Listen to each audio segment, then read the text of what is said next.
Both of my parents studied art, so from young, they would bring me to art museums and taught me to draw. They would give me papers, color pencils to draw with, and that's how I spent my childhood, drawing from imagination. I get inspired by the mundane everyday, how light falls, and simple moments that often go unnoticed.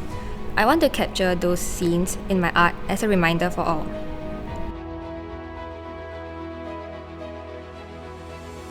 It was my mom who introduced me to art.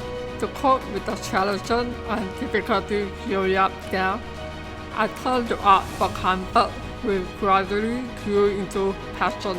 My art is often inspired by personal experiences and the story behind each installation.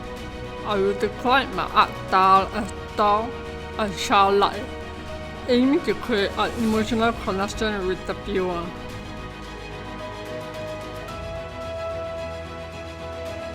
I've been interested in art ever since primary school, and I remember very clearly that instead of answering the questions on my math and science homework, I would doodle on them.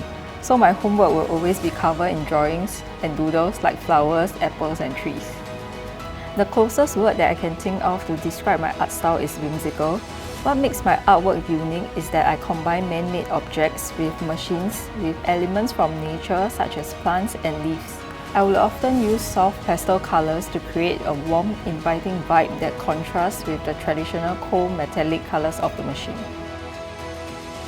For this project, the most challenging part will be depicting the art installation as accurately as possible. I enjoy every part of the artwork and it is a learning process for me. My brisk brushstrokes and warm color palette creates a rustic, evocative style, evoking cozy feelings in the viewer. I try to balance drawing realistically with adding my own creative flair so that it captures the light that distinctively reflects my style.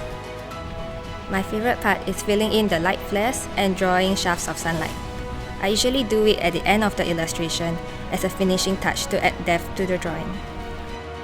I was tasked with drawing the sculpture Humbly on Hills, a fascinating artwork made of numerous sculptures spread across walls, water, and 2 levels.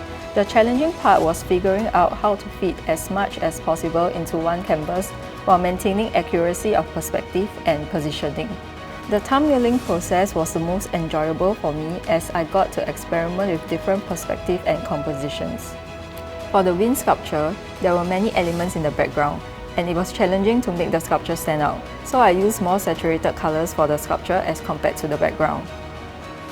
I hope to continue to have an emotional connection with the viewer through my artwork, to keep passing on the light of inspiration to younger generations, to encourage them to stay here, be resilient, and step out of their comfort zone to learn new things. I hope to realize my dream of being a published children's book illustrator and to get to travel the world while I draw scenic landscapes and beautiful architecture. My future goal is to work with more companies and brands where I design small intricate accessories like enamel pins and stationeries.